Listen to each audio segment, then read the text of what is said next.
Let's say that the consensus is that our species, we being the higher primates, Homo sapiens, has been on the planet for at least 100,000 years, maybe more. Francis Collins says maybe 100,000. Richard Dawkins thinks maybe 250,000. I'll take 100,000. In order to be a Christian, you have to believe that for 98,000 years, our species suffered and died, most of its children dying in childbirth, most other people having a life expectancy of about 25, dying of their teeth, famine, struggle, bitterness, war, suffering, misery, all of that. For 98,000 years, heaven watches it with complete indifference. And then 2,000 years ago thinks, that's enough of that. It's time to intervene. The best way to do this would be by condemning someone to a human sacrifice somewhere in the less literate parts of the Middle East. Let's appeal to the Chinese, for example, where people can read and study evidence and have a civilization. Let's go to the desert and have another revelation there. This is nonsense. It can't be believed by a thinking person. Why am I glad this is the case? To get to the point of the wrongness in the other sense of Christianity. Because I think the teachings of Christianity are immoral. The central one is the most immoral of all. That is the one of vicarious redemption. You can throw your sins onto somebody else.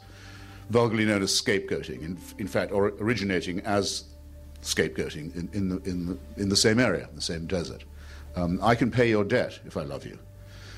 I can serve you, and I shouldn't offer to do so. Your responsibility has to stay with you. There's no vicarious redemption. There very probably, in fact, is no redemption at all. It's just a part of wish thinking, and I don't think wish thinking is good for people either.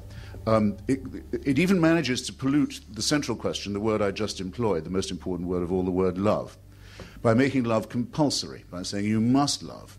You must love your neighbor as yourself, something you can't actually do, but you'll always fall short, so you can always be found guilty.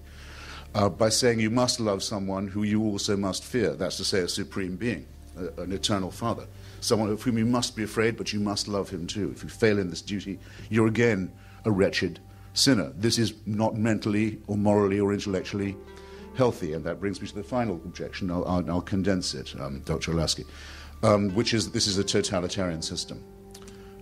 If there was a God who could do these things and demand these things of us, and who was eternal and unchanging, we would be living under a dictatorship from which there was no appeal, and one that could never change, and one that knows our thoughts and can convict us of thought crime and condemn us to eternal punishment for actions that we are condemned in advance to be taking.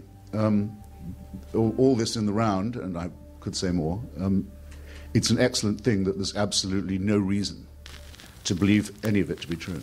My religious education and early confrontations took place at